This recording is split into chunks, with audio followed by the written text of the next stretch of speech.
Here you can filter your content by grade, by course within that grade, and even by module within a particular course.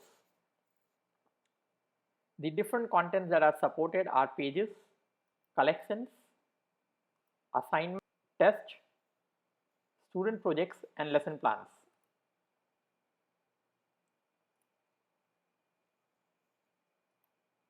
So we'll talk about each of them one by one quickly. Pages. So pages are basically learning materials. We ideally suggest 15 to 20 minutes of learning material. And any page once published is available for students and parents to see who are enrolled into that course. A page would look like this. I can click on this particular page and it would have a title, it would have who has created it, and it will show the classification as well. And these tags are very important. We'll talk about it in a minute. You can have tags for a page, and then the page would have various sections which you can see it in the table of content, or you can simply scroll to read it.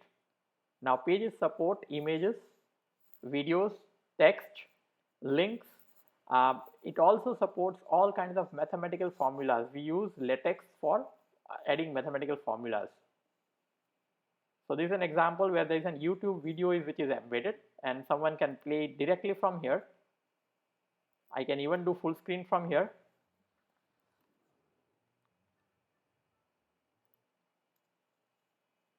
The relay on the right, apart from the table of content, you can also see related pages, collections, assignments, all content type.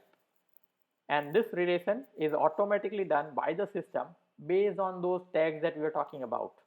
So while I am reading motion in 2 dimensions, system will automatically give me related pages which are related to this particular topic, and I can click on, let's say, motion under gravity and start reading motion under gravity right here.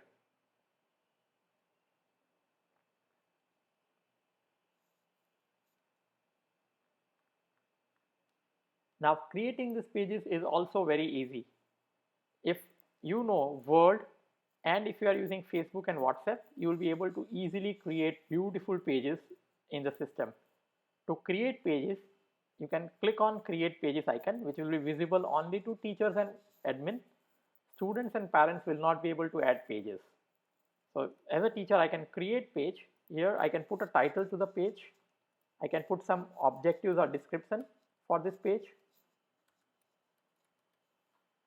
I can do classification where I can classify this page is for, let's say, grade 11 physics course kinematics module, and I can also talk about which concepts are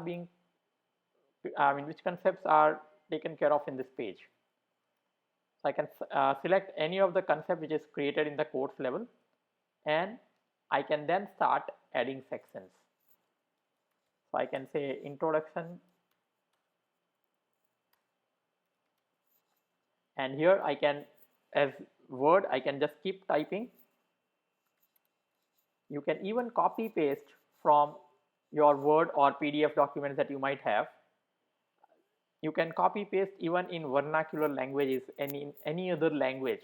This system supports all languages including Japanese, kanji characters, Chinese, and all other languages used across the world.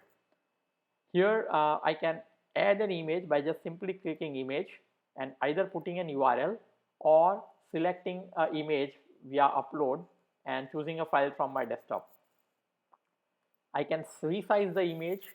I can then put it either on the right, in the center, or in the left as I want to. You can add links if you want to add URLs to any of the other sites, reference sites. You can add YouTube by just clicking on this YouTube icon here, and you just put an URL and the YouTube video will come over, will be part of your page. You can also add mathematical formulas. We use LaTeX library for writing mathematical formulas. You can click here to see all the entire library. For example, I'll just add it here, and this is how it looks. Talking about tags I forgot to talk. We can add tags here, as many as we want, and when we review the page, we'll be able to see how it automatically relates with everything else. Now, once this section is done, I can keep on adding more sections. I can either add a text section or a video section. Video section is for uploading your own videos, while another text section would be similar to the first section that we had. And I can keep writing more stuff here. And once I am done, I can save and do next. Once I do that, I can upload a cover image for my page. I can even attach files. All these file types are supported for attachment. I can then either publish the content or preview or just go back to the pages. This page is right now saved but not published. So what it means is all the other teachers who are enrolled into this course can see this page, but no student or parent will be able to see it unless you have published the content. So let's look at the preview. This is how this looks like, and because of these tags, you can see the system has automatically related other pages and other contents that have similar tags. So this is pages. Moving on, collections. Now what are collections?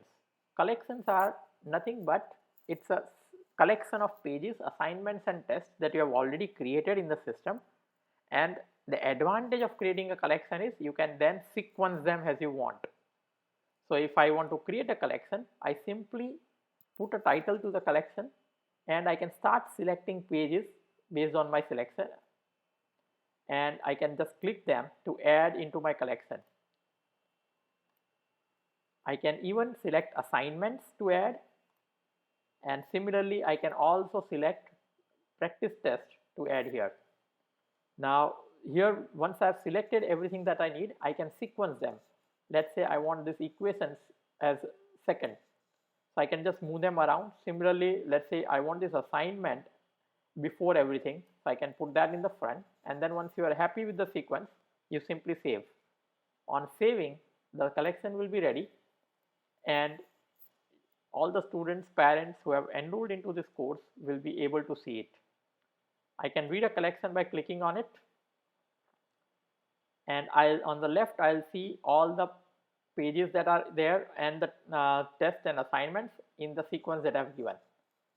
Either I can jump directly from one to another, or I can simply scroll down and keep going next as if I'm reading a book, and I can keep reading about this particular course or the collection. So that's the collection. Moving on to the next content type, assignments and tests. They are related. Assignments and tests, they both share the common question bank. You can create assignments either manually or from question bank. Initially, you would not have any questions, so you will have to create it manually. Once you have enough questions, you can create questions directly from the question bank, and by simply you can start a quiz or whatever is your name for the assignment.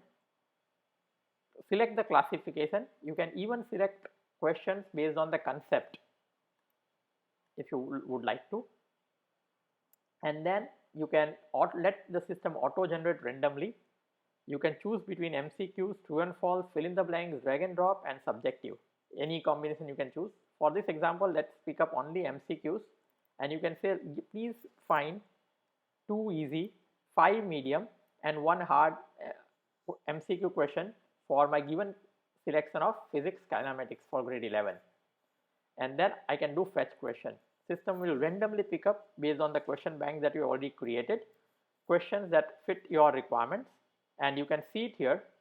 And if you are happy with the questions that you have got, you can simply save and publish and assign this to your class.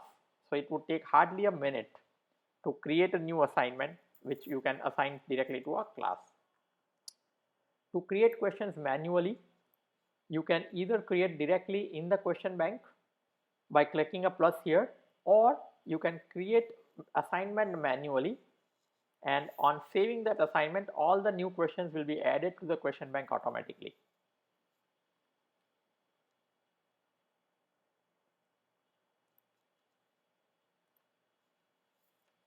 We support MCQs, true and false, fill in the blanks, drag and drop, and subjective questions. Now, except for subjective questions, all answers are auto graded.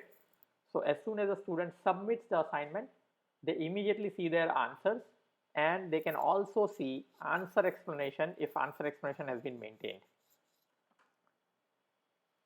For every assignment, once it has been assigned, you can see the due dates for all the class sections that it has been assigned to right here by clicking on the calendar icon. You can also see, once it is assigned, the summary of how many assignments have been submitted and not graded, how many have not been submitted, how many assignments have been graded, and you can also see question report, which will be very useful to you. I can click on this summary number and I can see not graded 1. I can see which student has submitted but I have not graded yet. Here I can change the filter and see all or graded only or only submitted, not submitted. I can grade this by just clicking here, seeing their answers, and I can give my feedback right here. I can look at a question report, which is very nice. Once it will show you all the questions with all the concepts that it covers, and it will give you how many percent students of your class have answered it incorrectly. So this will give you an instant idea about which concept or which topic your class has understood very well versus which concept or which topic your class needs help with. Other very important thing with assignments and tests, every question that you create not only goes into the question bank but also converts itself into a flashcard for students to go through. So I can click on flashcards and it will show me all the questions for this particular topic that I've selected, and if I click on this question, it will flip over to give me the right answer. It will also show me relevant pages to read through to understand this question better, and I can keep going next and I can see various questions and their answers. So this helps the student learn. If they have 5 or 10 minutes, they can open their app and quickly go through a flashcard for a particular topic. Going back, so that covers assignments. Next is test. LoveMySkool supports normal test, practice test, and we also use artificial intelligence or machine learning to do adaptive testing. So you can create a test either manually, where you can add new questions, or from question bank, where you can either select or let system randomly select questions, or you can do adaptive test. Now when you do adaptive test, you just give number of questions and the time. Now the system will automatically personalize that test for every student. Based on their answer to an earlier question, the next question will get decided by the system. So this will ensure that you will be able to engage all kinds of students. So if there is an intelligent student and if he or she is answering the question correctly, they will get tougher questions. While if there is an average student and he is probably answering few right and few wrong, he or she will be keep on getting similar level questions. And if similarly, if there is a below average student, if they keep on answering wrong answers, then they will keep getting easier and easier questions to boost their and motivate them to learn more. So that's the personalization. Again, you have all the statistics here. Similarly, these are like tests driven by teachers. Similarly, students can also give tests without a test created by a teacher. They can go to my courses, and within the course, for every topic or every concept, they can simply start a test by clicking a button here which will say measure. As a teacher, I would not see it, but as a teacher, I would see the average score for all the self-assessment tests taken by the students. So for kinematics, my class is 7 average, and I can click on it and see all the students who have taken self-assessment tests, and I can then analyze individually each student. So I can click here and see graphical representation of how the student is doing in this topic. I can see all the tests that the student has taken for a particular topic, and I can click on it and see the actual test answers. I can see which ones are right, which are marked in green, and which one are wrong, which are in red. And I can analyze every student very easily here. So that covers content.